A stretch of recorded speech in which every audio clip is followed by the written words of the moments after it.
লা ইলাহা ইল্লাল্লাহ মুহাম্মাদুর রাসূলুল্লাহ। কাইমা বাড়িতে আছেন মা? দেওয়া চারটে ভিক্ষে। আমার বাড়ি মরা হাটারি, বিদায় করো তাড়াতাড়ি। সন্ধে হলে চোখে দেখি না, দুঃখিনী মা আমার তুমি বইসে রাখো না। কাইমা বাড়িতে আছেন মা? কাইমা রে বাড়িতে রে। আসসালামু আলাইকুম। ওয়ালাইকুম আসসালাম। বাবা ওই খুব বিপদ তো বাবা। কি বিপদ তো? ওই যে মোর ব্যাটার ফর্ম ফিল আপ তো, তা তোমরা যদি এখানে সহযোগিতা করলেন হয় তা আমি 6টার ফর্ম ফিল আপটা করতে পারবো। আপনার বেটা পড়াশোনা করে? হয় বাবা। আজকাল তো ফকির মিশন বিশ্বাস করা যায় না ভাই।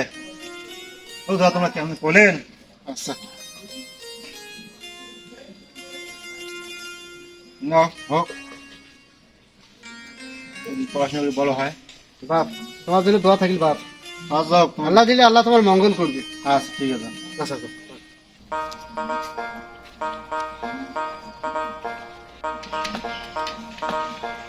শোন, পরীক্ষা তো কাছে আসবে।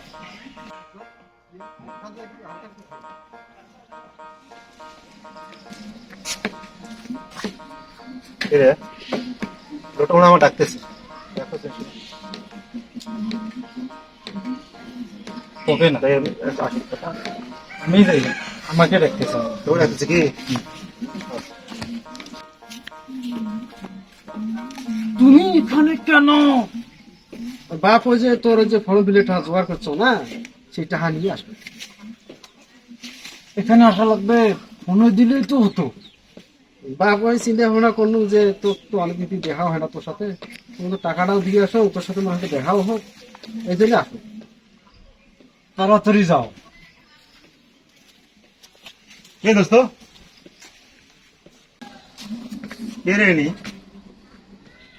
পোশাক দেখি তো মনে হচ্ছে বাড়ির চাকর বাকর হবে। এনাকে তো চেনা চেনা মনে হচ্ছে, কোথায় যেন দেখেছি।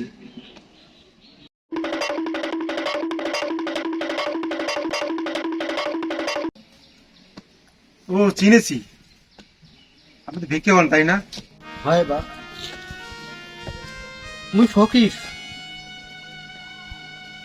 মাঝে মধ্যে এই বাপজানের বাড়িতে কাজকর্ম করবো,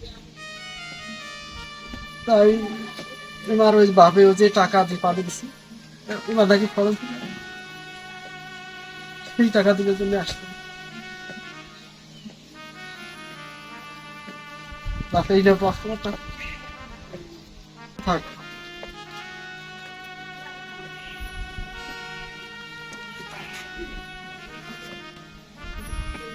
কে রে? তুমি একটা ফকরের ছেলে, অনেক চিট। আমার ফকরের ছেলের সাথে মিশছি এতদিন। আমরা এতদিন না জানি বীরের ছেলের সাথে।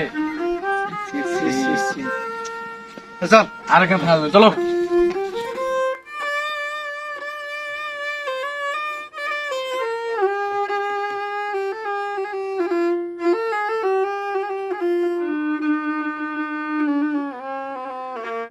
পৃথিবীতে বাবা মা ছাড়া নিঃস্বার্থভাবে ভালোবাসার সত্যিই কেউ নেই। বন্ধু বান্ধব, আত্মীয় স্বজন সকলেই তোমাকে ভালোবাসবে ঠিকই, কিন্তু তার ভিতরে থাকবে স্বার্থ আর চাওয়া পাওয়া। তোমার পরিবার যেমনই হোক না কেন, তোমার বাবা যেই কর্ম করুক না কেন, মনে রাখবে সে তার সর্বোচ্চ দিয়ে তোমাকে বড় করার চেষ্টা করবে। বাবা যেমনই হোক না কেন, প্রতিটি সন্তানের কাছে বাবা তার ন্যূনতম সম্মানটুকু আশা করে। আজ আমি ভুল করেছি, তার প্রতিদানও আমি হাতে নাতেই পেয়েছি। মুখ ফুটে ক্ষমা চাওয়ার শক্তিটুকু আজ আমার নেই। তাই তোমাদের বলছি, পিতাকে তার প্রাপ্য সম্মানটুকু দেওয়ার চেষ্টা করবে। প্রতিটা বাবাই তার সন্তানের কাছে সুপার হিরো।